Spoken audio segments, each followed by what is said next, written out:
Ndăkaga, ifetita ide, ibeke, kaga if, agin, betikeha, trisam, batsi, agatrefata, te ike et trisam bere, kide trisam abere, infetita instruction, ibekiti agitrefata, infetita instruction, ahet ibeke, Ndăkaga, instruct if agit picture, ifetita trinskafha, Ndăkaga, instruct bekeha, creature, enghat agitriki nichitichi, bachide, gachite trachi, ich.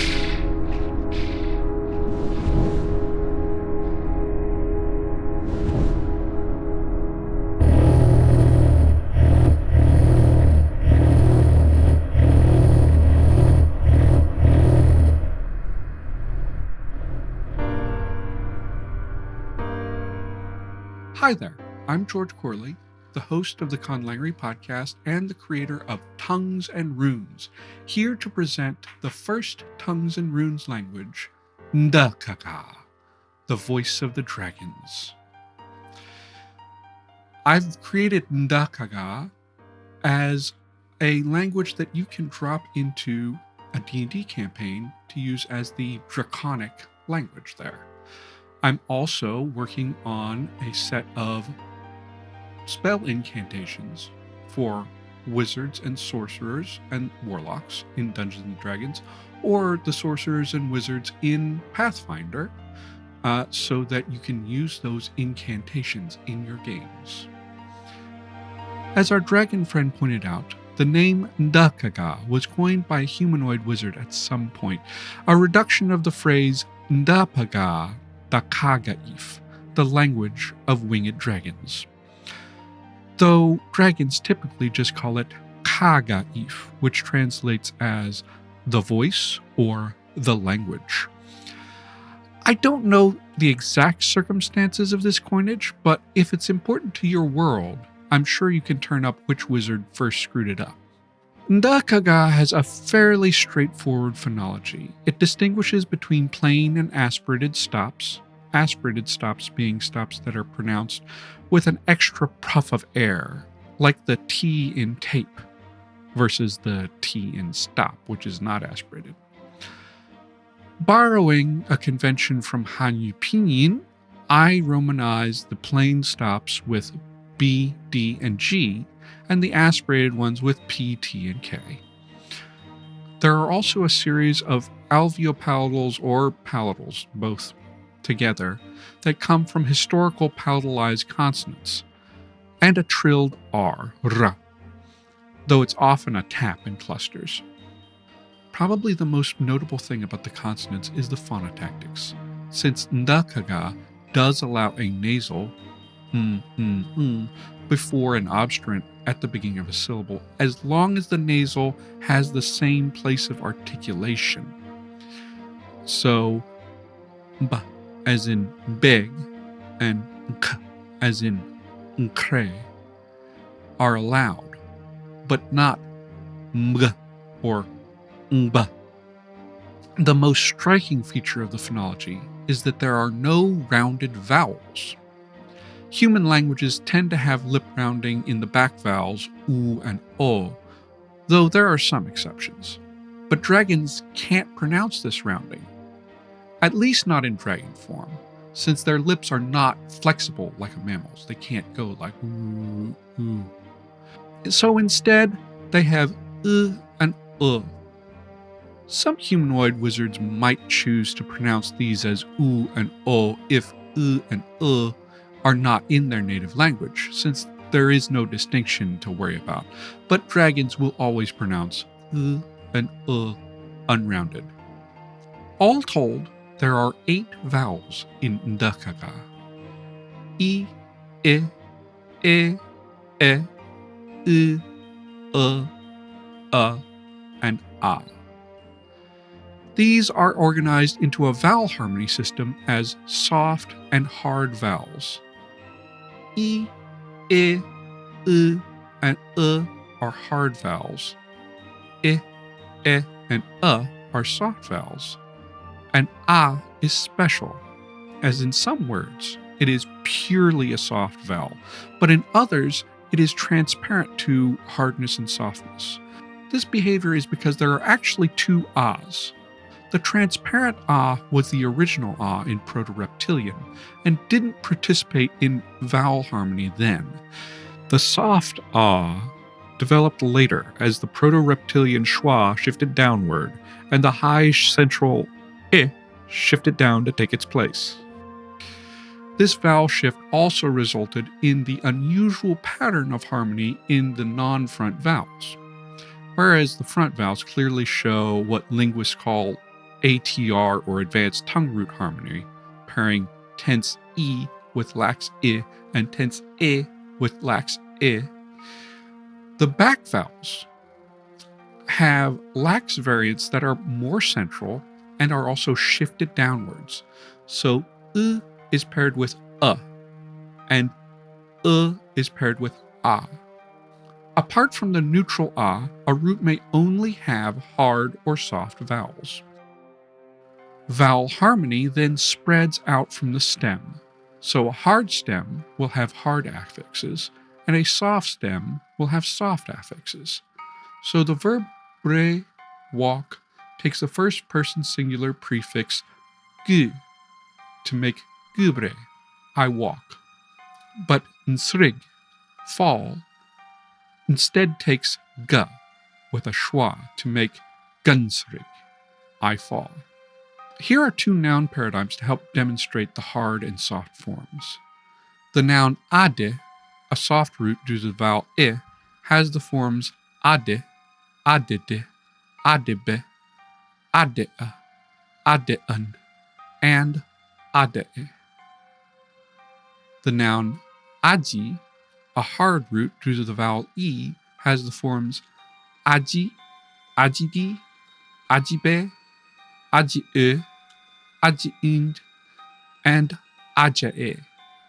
Note that the vowel harmony applies to the accusative plural suffix ae even when the vowel that causes it is deleted. When a root has only a, the neutral a, it is always treated as soft for the purposes of vowel harmony. Thus, the forms of the noun aba, fog or mist, use all soft suffixes. However, there is one exception to this rule. The noun ga, dragon, serpent, is irregular, having 3 hard forms, gadi, ga'ind, and ga'e, alongside 2 soft forms, gabe and ga'a. It retained the older pre-vowel harmony forms for ergatives in the accusative plural because it is a high frequency and very culturally important term referring to a broad class of large magical reptiles to which dragons belong. Finally, stress is always on the first syllable of the word, even when prefixes are added. The morphology of Ndăkaga is mostly agglutinative, with some fusional elements. Nouns in Ndăkaga are tripartite, meaning that the agent of a transitive verb, the argument that does something to something else, the patient of a transitive verb, the argument that the agent does something to, and the subject of an intransitive verb all take different case marking. Agents receive the ergative case, patients the accusative case, and subjects of intransitive verbs get the nominative case. For example, in ga'if, Usasu, the dragon sleeps. Ga, dragon, is in the nominative case, since it is the subject of the intransitive verb sasu. In the sentence Ga di if nyubeube ubipimube, the dragon is killing the humanoid, Ga is now in the ergative case, because it is the agent of the transitive verb ipim, kill, while the patient, nyubeu, humanoid, takes the accusative case. By flipping the cases in this example, we can flip the meaning, even without changing the word order. Thus, gabe if nyubeudi ubipimube means the humanoid is killing the dragon.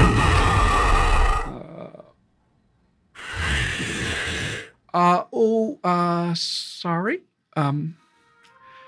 Nouns are also marked for singular and plural number, with suffixes fusing case and number meanings to create 6 forms for each Ndăkaga noun. Pronouns do not follow the same pattern as nouns. Instead, the personal pronouns follow a nominative accusative alignment, with suppletive forms indicating number. If we replace ga with the third person pronoun, ga if usasu, the dragon sleeps, becomes uba usasu, still using the nominative form. Gadi if nyubeube ubipimube, the dragon is killing the humanoid, becomes uba nyubeube ubipimube, still in the nominative rather than ergative as it is in nouns, because we're in a nominative accusative, meaning that the agent and the subject of an intransitive verb are going to be the same. And also, gabe if. Let's replace nyubeo in that sentence. So, gadi if nyubeobe ubipimbe can also become gadi if ubesp ubipimbe. So you can see there, now we have the accusative. A minor note, in my English translations here, you'll see that to highlight the difference in the Ndăkaga pronouns, I'm using y'all to translate second person plural. I also use he, she, and it for third person singular. That's just for clarity's sake. Obviously, I have no problem with you having they, them dragons, although it might be interesting in your characterization to note that there is no gendering of pronouns in Ndăkaga, so it's not a problem that they have within their own language. The free pronouns are not used all that often, though. Ndăkaga marks both subject and object on the verb, and that combined with the tripartite case marking makes it very easy to drop arguments to be left understood. Thus, our examples are much more likely to become nyubeobe ubipimube and gadi if ubipimube. Agreement marking on the verb is done by marking subjects and agents using a prefix and patients using a suffix, as shown on this chart. These affixes agree with person and number. Intransitive verbs, of course, only use the prefixes, as we saw with our example of sasu.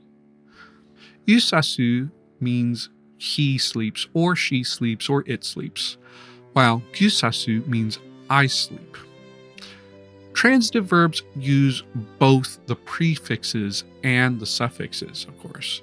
There are a number of verbs that are flexible in valency. For instance, insraf, to dream, can be intransitive, as in ginsraf, I dream. Or it can be transitive, meaning to dream of, or metaphorically, to create by magic, as in the incantation for Mage Hand, Egrebe ginsrafibe, I dream of a hand. Ndăkaga verbs also inflect for aspect and mood. By default, verbs are assumed to be imperfective.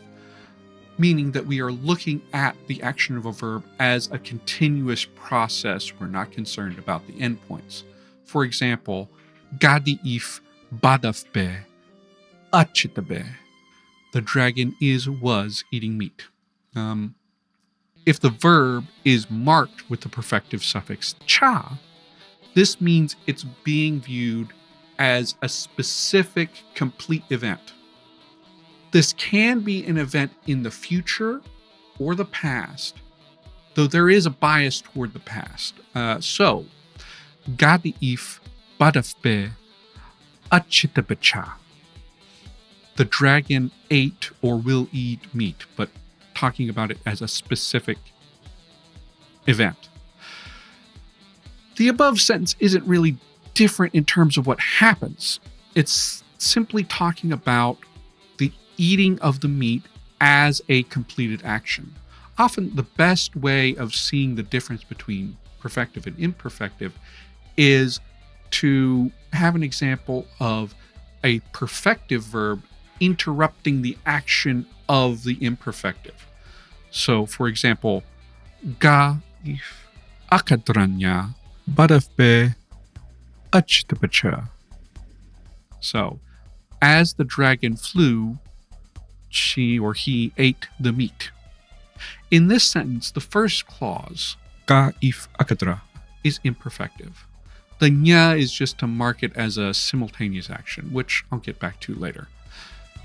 Badafbe achitabacha, he or she ate the meat, is perfective, viewing the eating of the meat as a single complete action. As such, we can see that while we're not really concerned about when the dragon started or stopped flying, we are saying they completely finished eating a chunk of meat while they were in the sky. Somebody was hungry. The perfective can also be used to mark a change of state. The most obvious here is when the verb itself indicates a change of state. Ndăkaga if ugejicha. The old dragon died, where the act of dying changes the dragon's state from alive to dead. However, it can be used with copular constructions, as in shahi tekecha, you are strong now, where the perfective indicates that the listener is strong now, whereas they were not strong in the past. Or in jai gericha, I am over there, or more literally, I stand over there, my incantation for the spell Misty Step, which of course does involve the caster suddenly shifting from here to over there. The gnomic aspect indicates a statement that is generally true. It's the difference between Gadi badafbe achitabe, a dragon is eating meat, which is referring to a particular dragon that the speaker is talking about, and Gadi badafbe achitabeha, a dragon eats meat, which is a general statement about dragons. English can convey this meaning in a lot of ways, though it's often left to context. The clearest examples in English would be a plural subject, dragons eat meat. But this is not necessarily needed in Ndăkaga, as Ndăkaga frequently uses singular forms to refer to a group collectively. Finally, there is one modal marker that competes with these aspect suffixes, the irrealis suffix iji.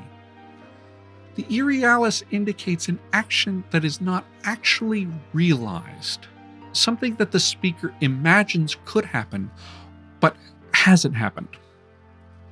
It is commonly seen in combination with modals eng and ik.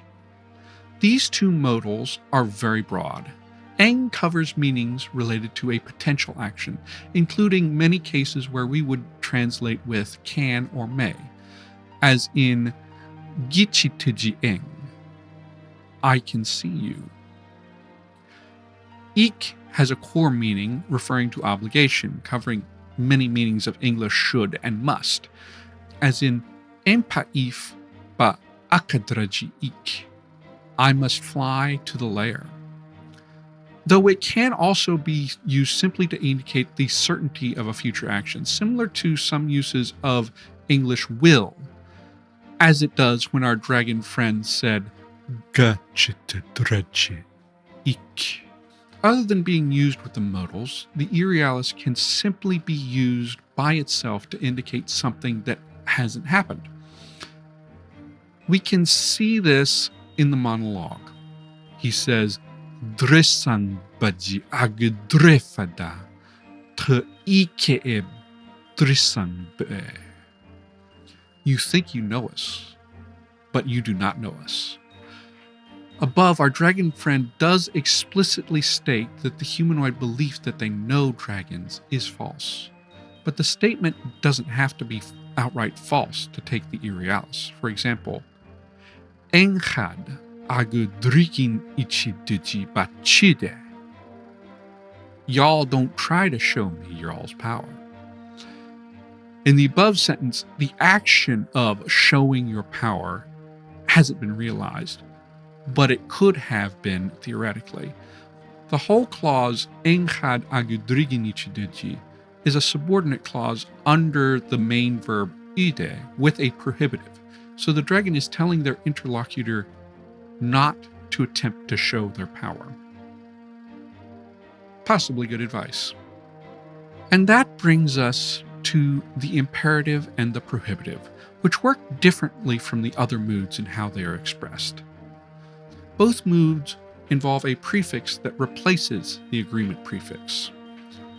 The prohibitive, which commands someone not to do something, uses the prefix cha, as in chakide, don't hit me, which happens to be my incantation for shield.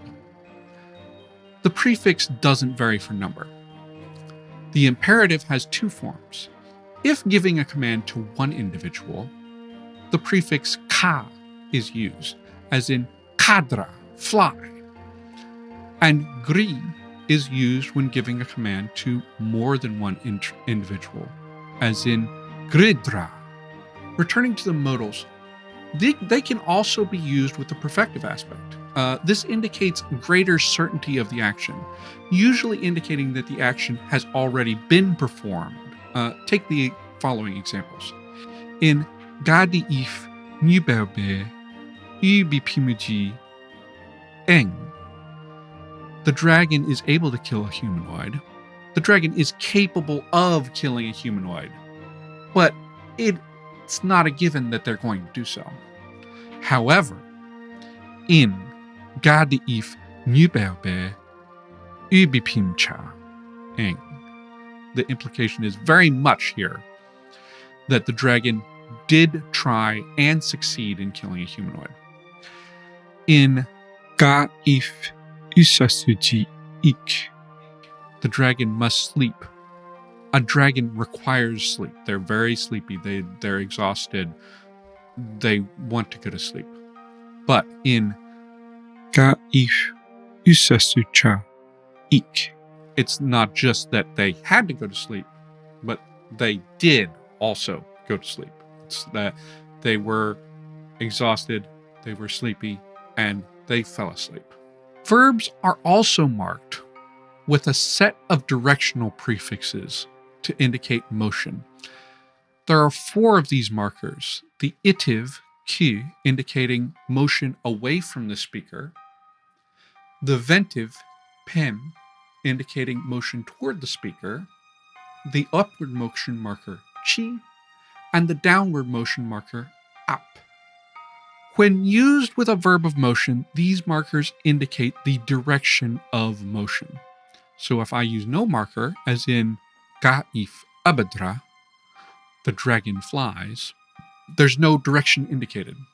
So I don't know, or I'm not conveying which direction the dragon is flying in. However, verbs of motion will usually carry some directional to indicate implied motions. So you're much more likely to hear Ga if Akatra. the dragon flies that way, with the itive prefix q that indicates that the dragon is flying away from the speaker, or in general in a direction that doesn't match other directions. The ventive prefix pe or pen indicates that the dragon is flying towards the speaker, contrasting with ku. So ga if apedra means the dragon is flying this way. The ventive is showing that. And adding chi or ap indicates motion upwards or downwards, as in these examples. Ga if achidra, the dragon flew upward. Or ga if abapdra, the dragon flew downward. In verbs with no inherent motion, these verbs instead imply associated motion. This means that they indicate the direction of some motion that occurs alongside the event described by the verb. For example, gadi if ikichengecha can mean the dragon slashed them. However, if we add the ventive pe, we could have gadi if upekichengecha, meaning the dragon came over here and slashed them. The motion here is generally assumed to be simultaneous with the action. So when stating this, the implication is that the dragon slashed several victims with their claws while coming toward the speaker. There are some ambiguous cases, however. There are some verbs that have a sort of expectation that the action occurs in some direction.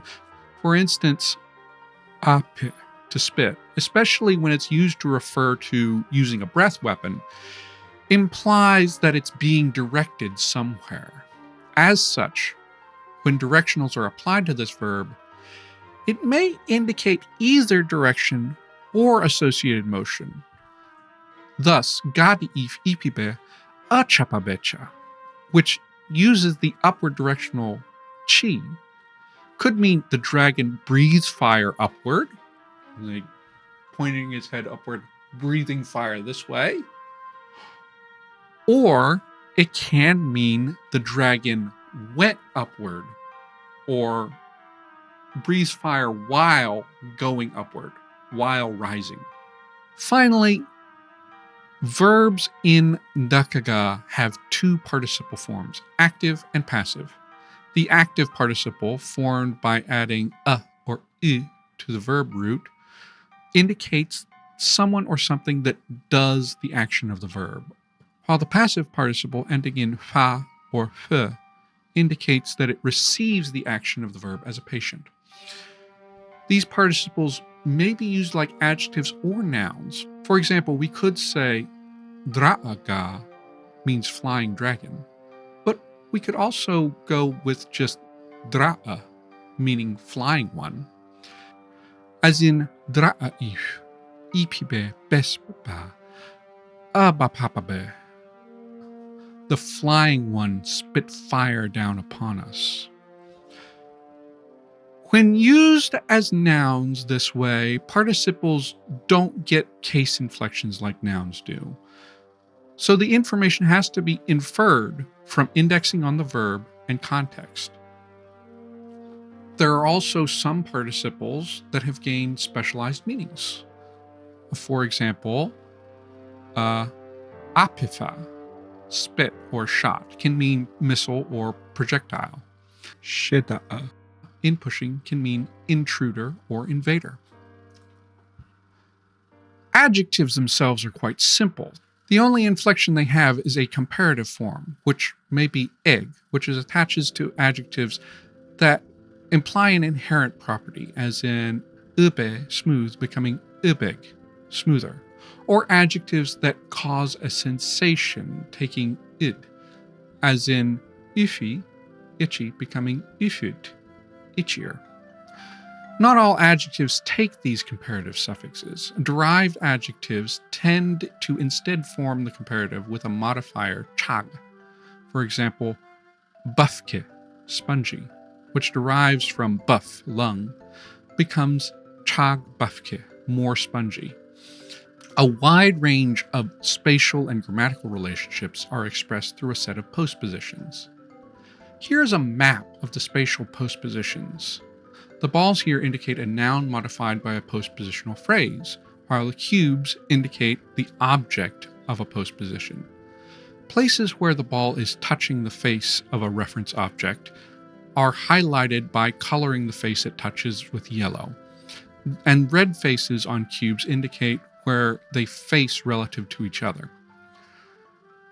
You can see that fa and kit do not distinguish between touching and not touching. For example, Guyim kit gaif abigab means the dragon circles over the mountain.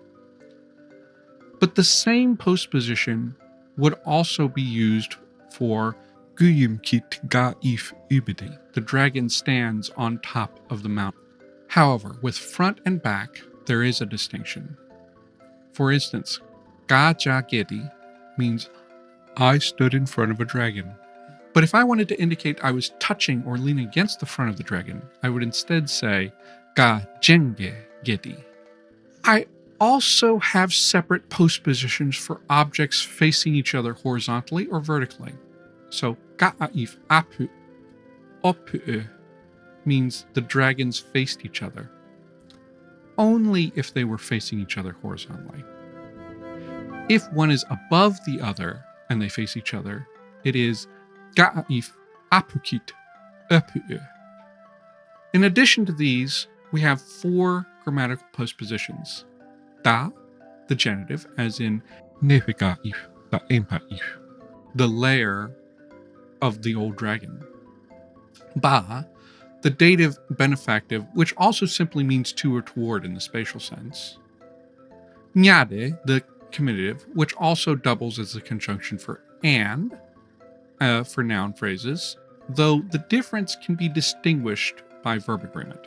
For instance, gaif nyade nube ubre, using a singular verb, means the human walked with the dragon, using the comminative meaning, while gaif nyade nube nibre, with a plural verb, means the human and the dragon walked, presumably together. Also remember that nyade can mean beside, so it has quite a few jobs. Finally, ndis is the instrumental, used to indicate something that was used to facilitate the action of the verb, such as a tool. For example, egre ndis gi kichetiji eng. I can slash you with my talon. These postpositions interact with the case system in an interesting way. When the object of a postposition is a noun, it remains in the nominative case, as in gaba or insraf if agi. But if the object of a postposition is a pronoun, it can sometimes take the accusative. You can see here which postpositions take the accusative and which take the nominative. These relationships are really down to the etymologies of the individual postpositions, which would be too much to get into here. Just keep in mind that for postpositions that take the accusative, they were generally transitive verbs, while those that take the nominative had another source. For example, che, against, comes from cheka, to touch, a transitive verb, causing it to take the accusative. And kit came from Proto-Reptilian kite, high, an adjective, so it takes the nominative. As mentioned before, due to the presence of both extensive case marking and indexing of subject and object on the verb, Ndăkaga has a lot of freedom to vary word. It is strictly verb final except that modals follow the verb. But the other elements of the sentence can occur in any order, as we saw in our earlier examples. Copular constructions can be achieved in 3 ways. The copula eke is used for inherent properties. This is what you would use for statements like, the dragon is large, or I am a winged dragon. The copula an is used for temporal states. For instance, you are young. This particular copula is suppletive, so imperfective and gnomic aspects take the root an, as in nube Ijuja Urban, humans are in view, or Ga'aja Nube Jubifaki Abancha, humans are anxious around dragons. The Irialis takes ig, as in Nefe Bigabaji Agu Gurfada. I think that it is old. Okay. And the perfectives takes e, as in Begu Abate Ibicha. The sky became cloudy. These forms come from Andi, to lie, Igab, to circle, calling to mind a dragon circling above prey, and Edi, to stand, respectively. And indeed, when a locative copula is called for, you must use a posture like Andi or Edi rather than using a dedicated verb. Negation is incredibly strange in Ndăkaga. Through a quirk of history, the original negative marker gi was lost, since it was very similar and in some circumstances identical to the first person singular prefix gu. In its place, a construction using the verb ebi, to abandon, took its place. As the language moved away from serial verb constructions, ebi eroded to eb, and happened to become cliticized to the word before the verb.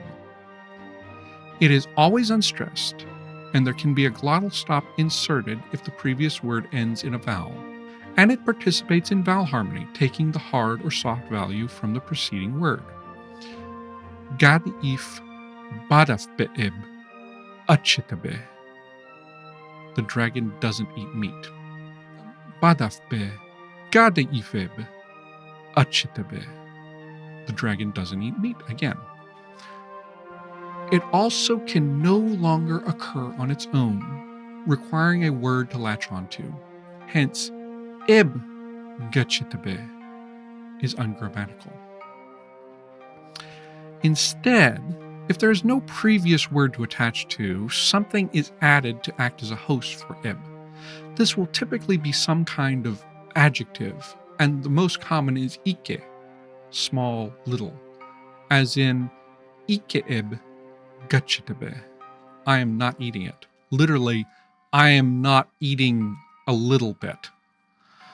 In fact, ike is sometimes used when there are other words in the sentence to ensure the negative meaning is not lost in the noise.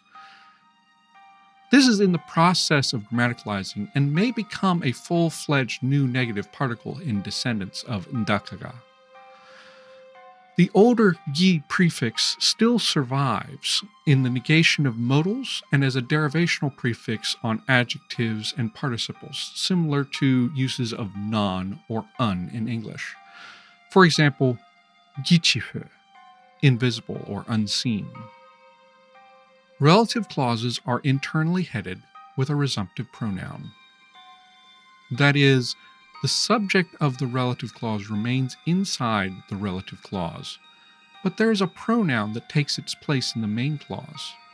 For instance, in these examples, Gadiif nubea achitangecha ibesp agigichicha. I saw the dragon who eats humanoids. Gadiif nubea achitangecha ibesp guchichube. I slashed the dragon who eats humanoids. In the sentences shown, you see that Gadi, dragon, is in the ergative form and in the appropriate position within the relative clause, while in its place within the main clause, the accusative third-person pronoun ibesp is used to mark its place. There is also an alternative gapped relative clause structure using participles. The use of active or passive participle clarifies the role of the relativized noun within the embedded clause. For example, I see a humanoid eating dragon. uses an active participle, indicating that the dragon is the agent, the one that ate the humanoids.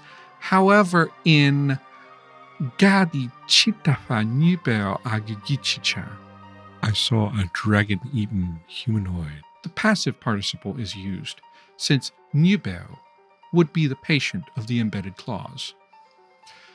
These participial clauses are typically used for simpler embedded clauses.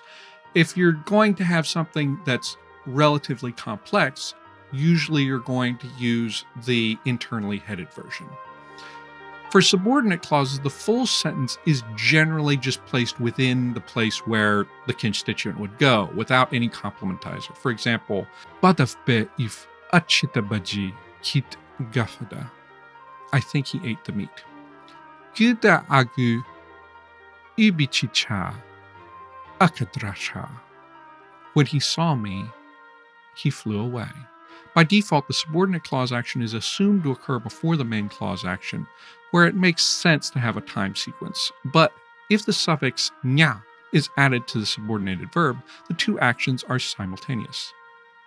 Guda agu ubichichanya akadracha. As he saw me, he flew away. The comparative construction is formed according to the following formula.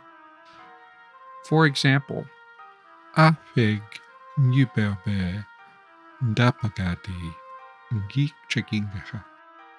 humanoids are softer than winged dragons. The property being compared is represented by the adjective afig, the comparative form of afa, soft. Nubel, humanoid, is the thing being compared, while Ndăkaga, winged dragon, is the standard for comparison. Thus, humanoids are softer than dragons. There are two ways of expressing possession in Ndăkaga. The first is to use the genitive postposition da. This postposition is required even for pronouns, as there are no possessive or genitive forms.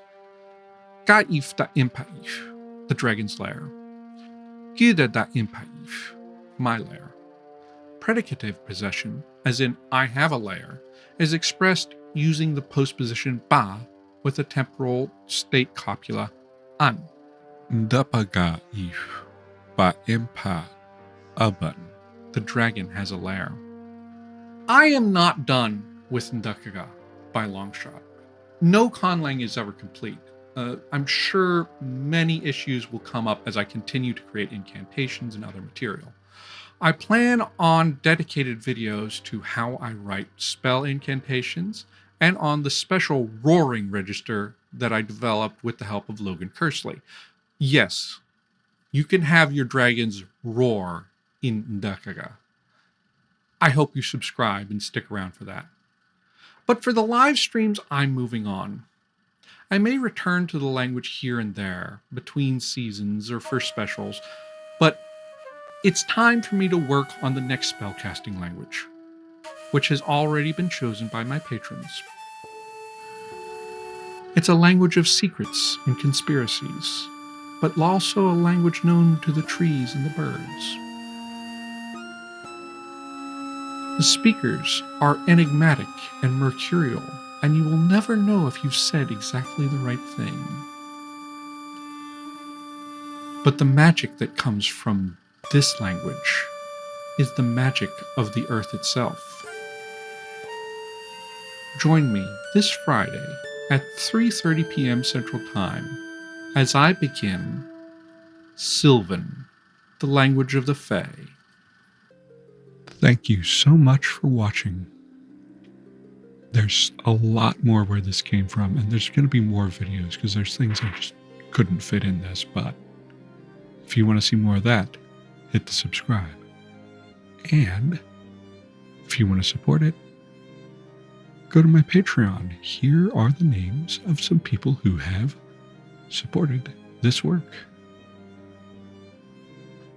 Mintaka, Connor Stewart Rowe, Kenan Kigunda, Alex Russell Hayes, Jesse, Kay, Tabby, Viren Patrick, Alexis Hugelman, Sylvia Sotomayor, Artifexian, Anthony Dosimo, Grakagrunk, Grammar Antifa, Eloivar Mentuleum, Jake Penny, Miles Ronkovich, Nicholas Norblad, Our Table, Paul Roser, Sigourney Hunter, and Wuming Shuai. Thank you.